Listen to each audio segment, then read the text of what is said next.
La noticia es una gran hazaña de rescate, de película, increíble, y hasta muchos la han tildado de absurda realidad, pero sucedió y superó esta realidad a la ficción.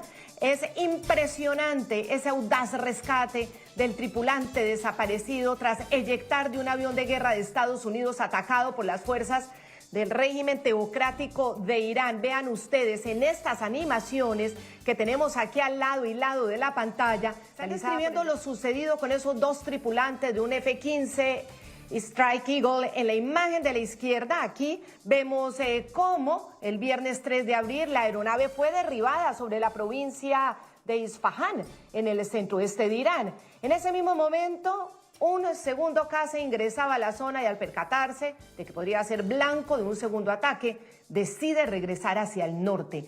Entre tanto, los dos tripulantes se eyectaron del avión, quedaron en territorio hostil bajo el acecho temible de las fuerzas de la teocracia fundamentalista criminal iraní. Hoy, el presidente Donald Trump explicó algunos puntos clave de estos rescates. Es un país enorme y no pueden defenderse, no tienen capacidad para ello. Quiero decir, les quedarán algunos misiles, le quedarán algunos drones, pero en esencia no tienen capacidad. Tuvieron un golpe de suerte con un avión, pero lo sacamos de allí, el rescate fue increíble.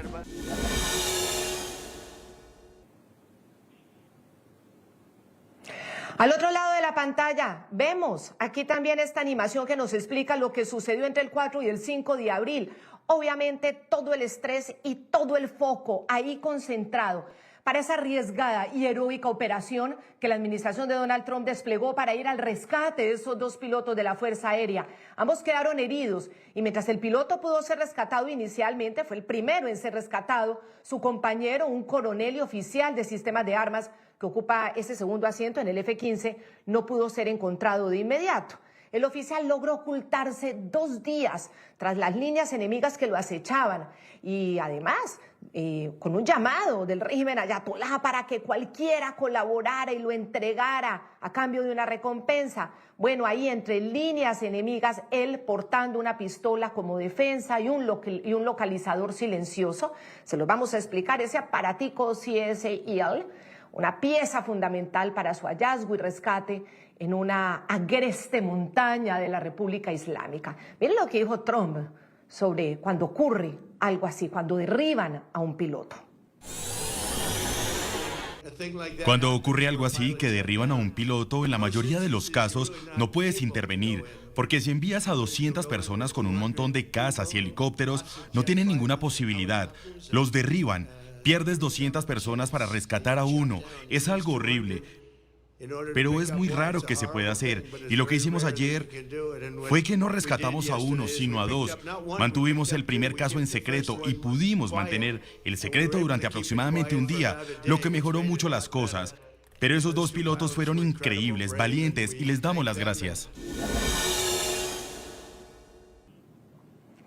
Bueno, increíbles, valientes los 2 pilotos, pero increíble el accionar de quienes los rescataron. Con el retiro de los Estados Unidos, del ejército de los Estados Unidos, Alexander Crowder, bienvenido aquí al programa La Noche. Gracias por atendernos. Esto ha sido catalogado como uno de los episodios épicos de la historia de los Estados Unidos en rescates que se conocen de tropas en medio de una guerra, en medio de unos ataques, en medio de un enemigo tan implacable como es el régimen de los ayatolá. ¿Usted cómo describe este increíble rescate, coronel? Bueno, ese es una comunidad que pueden ser aislados, ¿no? Tenemos una infraestructura de rescate que se llama recuperación de personas y fue creado en 1981 después del fracaso del rescate de los rehenes en la embajada de Irán, y es el resultado de décadas de inversiones, ¿no? en plataformas y entrenamiento.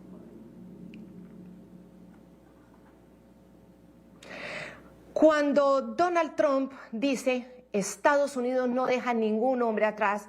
Ese viejo dicho, no leave man behind, aquí se aplica y se aplicó con todo. Dice Donald Trump, mandamos a 200 a rescatar a 2 y eso puede resultar catastrófico. En este caso, ¿por qué resultó? Santiago García, consultor y experto en seguridad, bienvenido a la noche. ¿En qué radicó el éxito de esta operación? Hola Claudia, buenas noches. Pues el éxito, yo estoy seguro que fuera de la gran capacidad tecnológica que tiene Estados Unidos, está en el entrenamiento y en lo, digámoslo, en serio que se toman los norteamericanos este tema de rescatar a sus propios pilotos y a su propio personal que se ve comprometido en una acción de estas. Desde Vietnam, incluso después de la Segunda Guerra Mundial, ya estaba esa iniciativa. Desde Vietnam se hicieron una serie de ajustes y se han venido a hacer una serie de ajustes y de trabajos muy importantes de entrenamiento y de formación para estas situaciones. Si hay unas fuerzas militares que están preparadas para esto, son los norteamericanos. Y quedó demostrado. Y lo siguen demostrando. Santiago Joeguer, exoficial de las Fuerzas de Defensa israelíes, un gran experto en temas de seguridad e inteligencia, CEO de TecnoCyber y asesor de gobiernos y empresas en temas de seguridad. Joe, frente a este rescate que lo vimos en las noticias y usted ayudó a compartir el análisis durante el fin de semana, ¿por qué en este caso resultó tan exitoso haber logrado rescatar a los 2 pilotos heridos con todo ese entrenamiento? Hablemos también de la tecnología que usa Estados Unidos e Israel. Hola Claudia, gracias por la invitación y gracias por la aclaración. Justamente, como es de esperarse en estos casos, cuando todavía hay combates y la guerra, digamos, no está a punto de expirar, a menos de que en las próximas, creo que son 28 horas, acceda Irán al ultimátum de Trump. Yo creo que todavía queda un buen rato. Entonces es muy importante no dar mucho detalle táctico de cómo se hizo, qué se hizo, y por eso es que no hemos sabido tanto de qué fue lo que pasó. Lo que sí se puede decir, porque ya empezaron a haber reportes, es que aquí nuevamente, como a lo largo de toda esta campaña o esta guerra, se ve un nivel de cooperación entre Estados Unidos e Israel sin antecedentes, incluyendo en esta operación de rescate. Se dice que la inteligencia israelí ayudó mucho a las fuerzas americanas a ubicar y a encontrar, digamos, rutas de salida. La Fuerza Aérea Israelí entretuvo, digamos, por decirlo así, a los iraníes en otros sitios, bombardeando otros sitios mientras ellos operaban ahí.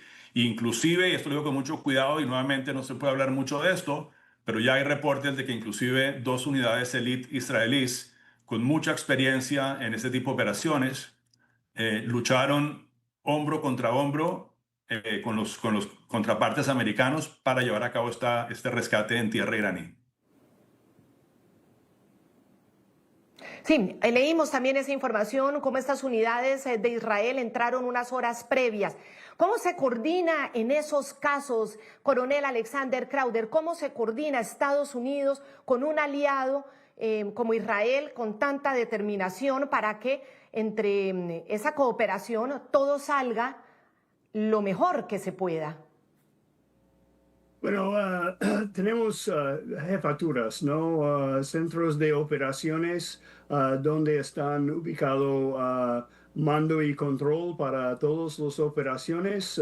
Son conjuntos más que un servicio interagenciales o interministeriales con, por ejemplo, las agencias de inteligencia y los aliados y socios también. Y tenemos una red de ese tipo de centro de operaciones en cualquier esquina del mundo que está listo de operar. Entonces todos están en una sala de conferencia bastante grande, ¿no? Como un almacenaje con todo disponible 24 horas por 7 días. Entonces es muy fácil de hacer ese tipo de coordinación porque todos están presentes. Eso es muy importante. Y mientras para Estados Unidos, obviamente esto ha sido un éxito que el presidente Trump presume estar muy feliz de este éxito, realmente lo es, haber sacado de las garras del enemigo a 2 que podrían haber sido un trofeo impresionante, ya sea para chantajear, para un cambio, para un cese el fuego, incluso para hacerles una ejecución pública, lo que fuera. Hubiera podido ser muy arriesgado. Bueno, para Estados Unidos era prioridad encontrar al tripulante, al último, y sacarlo con vida. El régimen de los ayatolá, por su parte, ha enfilado su aparato para capturarlo y para desviar la atención en la información también que ha entregado de cara, obviamente, a su propia audiencia. Escuchen ustedes. Antes, miremos. El régimen de Teherán incluso ofrece una recompensa de hasta $60.000 por la captura del coronel. Y al mismo tiempo, este régimen islamista fundamentalista calificaba de fracaso total la operación de Estados Unidos, dando crédito a estas imágenes.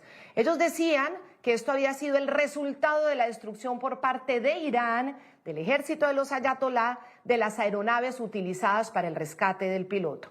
Así decía uno de los cuerpos de la Guardia Revolucionaria y explicaba lo que pasó según los ojos de ellos y tratando, como siempre, de generar una versión contraria.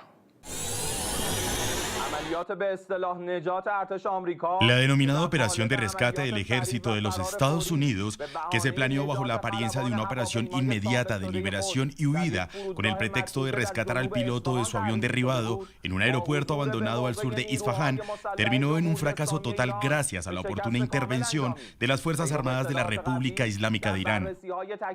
Tras la información previa y los exámenes posteriores realizados por los expertos presentes en el lugar, se determinó que 2 aviones militares C-130 y 2 helicópteros Black Hawk del ejército de los Estados Unidos fueron destruidos gracias al cumplimiento de la promesa y la ayuda de Dios Todopoderoso, así como la ira sagrada de los soldados del Islam y las poderosas Fuerzas Armadas. Esta acción aumentó el nivel de repetidos fracasos del ejército de los Estados Unidos. Santiago García, esta narrativa de los ayatolá, para ellos fue totalmente un fracaso esta operación, y ponen el ejemplo de los 2 aviones militares, el C-130 y los 2 helicópteros Black Hawk del ejército de los Estados Unidos, que tuvieron que quedar ahí y que fueron destruidos precisamente para no dejarlos en manos del enemigo. ¿Cómo explicar esta realidad, Santiago? Pues Claudia, a ellos ya se les están acabando los misiles, pero también se les acabaron los argumentos y se les acabó el cuento.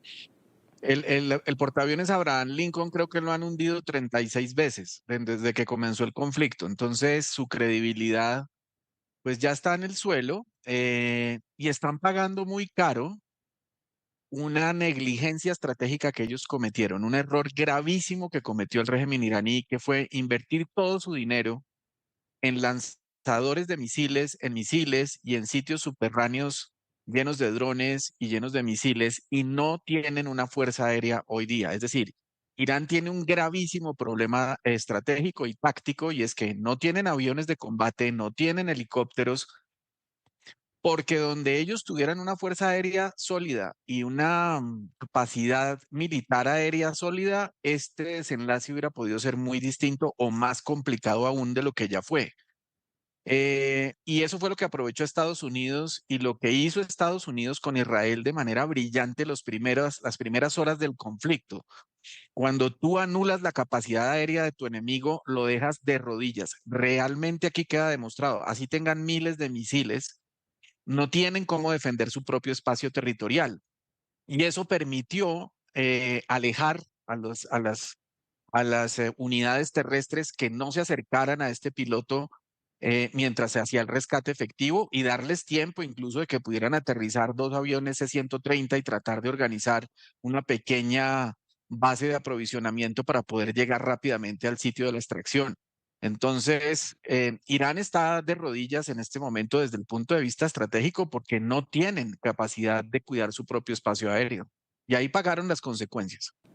Eso de lo que habla Santiago es fundamental. Es que montaron por unas horas una base militar estadounidense en tierra iraní, controlando el cielo, el espacio aéreo de los iraníes. Es impresionante. ¿Cómo fue esa pista casi que improvisada para que aterrizaran los C-130, Santiago? ¿Eso cómo lo hacen?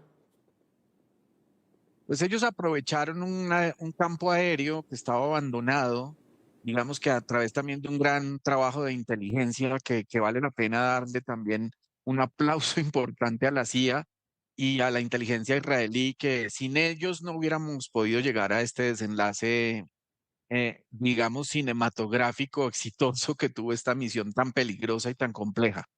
Pero básicamente, cuando tú utilizas ese tipo de terrenos que están abandonados, corres el riesgo de lo que ocurrió. Cuando estos Hércules aterrizaron, además cargados con helicópteros y con todos los pertrechos que se necesitaban y el material para la misión, pues en el momento de evacuar esos aviones, el peso de esos aviones fue mayor que lo que podía soportar el terreno y quedaron literalmente varados en esa pista improvisada y tocó pues obviamente demolerlos antes de que cayeran en manos del enemigo y reemplazarlos con otros aviones que vinieron a hacer ese trabajo, pero no fue nada fácil. Digamos que hasta esa contingencia tan grande tenía contemplada la misión. Eso es una cosa impresionante. Es decir, yo creo que Estados Unidos ha demostrado que estratégicamente tiene una preparación increíble, muy superior a la de cualquier fuerza militar del mundo. Es decir, si no sale el plan A, pues sale el plan B, y si no está el B, está el C, y si no está el D. Es decir, siempre hay un plan de contingencia, incluso cuando dos aviones de ese tamaño quedan comprometidos con todos los recursos que habían. Creo que fue magnífico el desempeño de estos equipos CSAR de rescate y de búsqueda y de todas las fuerzas que estuvieron involucradas. Sí, coronel Alexander Crowder, sobre esto, sobre cómo improvisan en territorio enemigo, en medio de estar, en medio de fuerzas de la Guardia Revolucionaria, del Ejército, en medio del enemigo, ahí en campo, cómo improvisan una base, cómo pueden estar durante varias horas, 200 hombres o más ahí en terreno, con ese apoyo de la Fuerza Aérea. ¿Eso cómo lo logran, coronel? Bueno, estoy de acuerdo con los comentarios de mis dos colegas y puedo decir que solamente para el C-130 solamente necesita una área plana para aterrizar, pero como dijeron, el terreno fue un poco suave para apoyar a las plataformas para volar de nuevo. Los dos helicópteros no fueron de Black Hawk, porque usted puede reabastecer un Black Hawk cuando está volando. Fue helicópteros más pequeños que faltan el alcance de auto evacuar, entonces teníamos que destruirlos.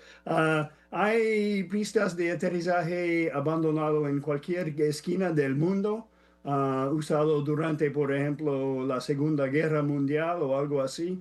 Entonces hay solamente que tener inteligencia, reconocimiento con drones, por ejemplo, para ver si está en uso o no. Y si no está en uso, nosotros podemos entrar en una pista de aterrizaje en segundos y tener seguridad en minutos. Entonces,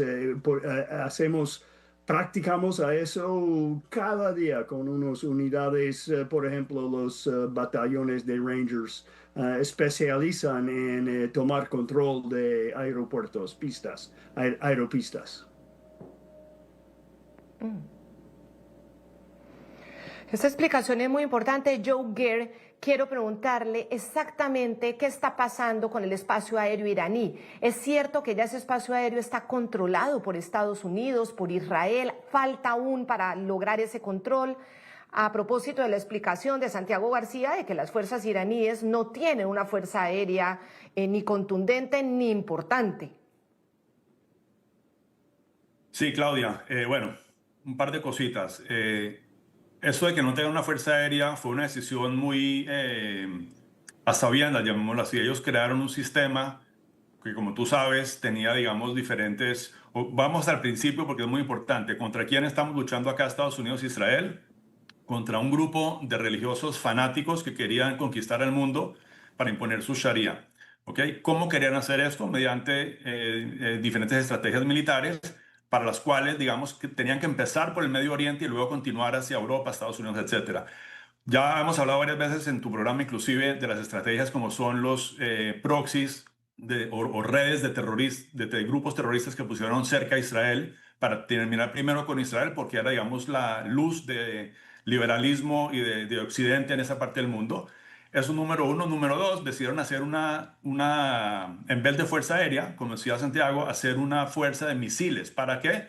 Precisamente para poder atacar a estos enemigos de ellos, que eran Israel para empezar y después el Medio Oriente completo, querían hacer una hegemonía, por eso la pelea con Arabia Saudita, etcétera, y finalmente llegar literalmente al mundo.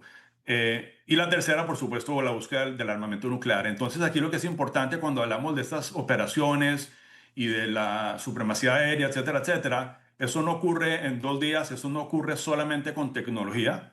Yo te recuerdo que Israel, que era, digamos, el Satanás pequeño en la vista de estos yihadistas, y siendo Estados Unidos el Satanás grande, estaban más cerca. Entonces, por eso tenía que tener mucho más cuidado con estos temas. Y desde el 2005, inclusive, si ustedes se recuerdan, se está operando allá en Irán de una manera, lo que yo llamé varias veces en estos programas, la guerra de las sombras, donde básicamente Israel las unidades especiales y por supuesto la comunidad de inteligencia desde el 2005 más o menos viene trabajando ese terreno que se llama Irán, por supuesto también con inclusive herramientas cibernéticas, como ustedes recuerdan en el 2009, una operación que duró varios años en su preparación, que fue el Stuxnet, que digamos eliminó 1000 centrífugas en la planta de Natanz, y luego una cantidad de eliminaciones, digamos, de personas claves para el programa nuclear iraní, como es por supuesto a la cúspide en el 2020, Mohsen Fakhrizadeh. Entonces, Israel lleva trabajando ese terreno de un punto de vista de inteligencia muchos, muchos años. Y en eso, Joe, es muy importante la aclaración, porque las guerras que se libran ahora son muy diferentes. Buscan, sobre todo las guerras que son lideradas por Occidente, el menor daño posible a los civiles, contrario a lo que hace Irán, que dispara las bombas racimo indiscriminadamente y generan todos estos daños. Lo mismo que hace Rusia en Ucrania, es atacar civiles, es una gran diferencia. Entre otras cosas, el embajador de los Estados Unidos en Israel, Mike Huckabee, agradeció al gobierno de Netanyahu esta colaboración también para el rescate de los 2 pilotos americanos. Pero volvamos al tema de la hazaña de la que estamos hablando. Santiago García, una vez los C-130 quedan ahí enterrados en esa superficie blanda que no aguantó el peso, los Black Hawk, ¿cómo sacan entonces a las fuerzas que fueron a rescatar al piloto? ¿En qué lo sacan? ¿Cómo lo sacan? Pues bien, ese es un dato, Claudia, que no lo tenemos precisamente. Esto es un dato que se ha mantenido en reserva por parte de las fuerzas militares americanas, pero muy probablemente ellos contaban con aeronaves más pequeñas y más livianas cerca al teatro de operación.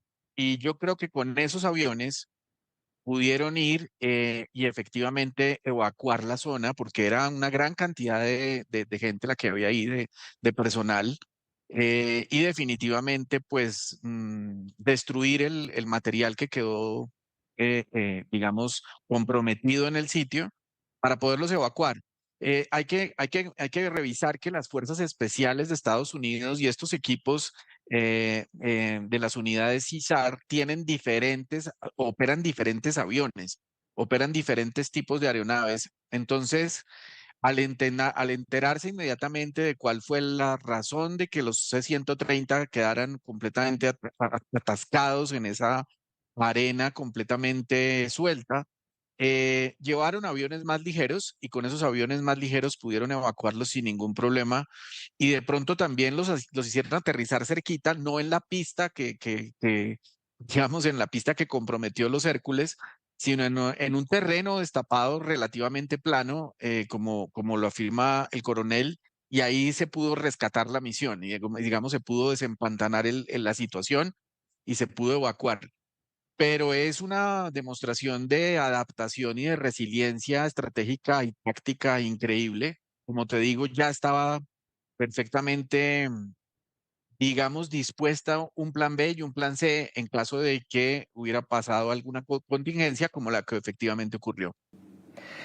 Y vemos en las imágenes, así quedaron destruidos los C-130 y los Black Hawk, que no pudieron salir, obviamente destruidos por las mismas fuerzas especiales de los Estados Unidos. Coronel Alexander Krauber, quisiera que usted me ayudara a describir entonces ese último paso de la extracción ya de todos, de la salida de todas esas fuerzas de operación, esos 200 hombres con el rescatado. ¿Cómo se le imagina usted que sucedió? ¿Cómo pasó? ¿Cómo se los llevan? ¿Y cómo controlaron ese espacio aéreo de Irán? Bueno, ellos fueron movidos por helicópteros. Tenemos helicópteros grandes y medianos que pueden reabastecer con petróleo en vuelo. Entonces tienen un alcance de países, de miles de kilómetros. Entonces ellos podían que entrar. También tenemos aviones que pueden aterrizar en no es necesario de tener pista de aterrizaje. Es posible de aterrizar solamente en una carretera. Entonces, antes de desarrollar ese tipo de operación, hay que imponer las medidas en el teatro. Entonces, ahora, cuando están haciendo operaciones de combate, ellos tienen la infraestructura de plataformas en los bases que están ubicados cerca de Irán y están listos de desplegar literalmente en unos minutos. Cuando hay una emergencia, ellos están listos de desplegar para rescatar a cualquier persona.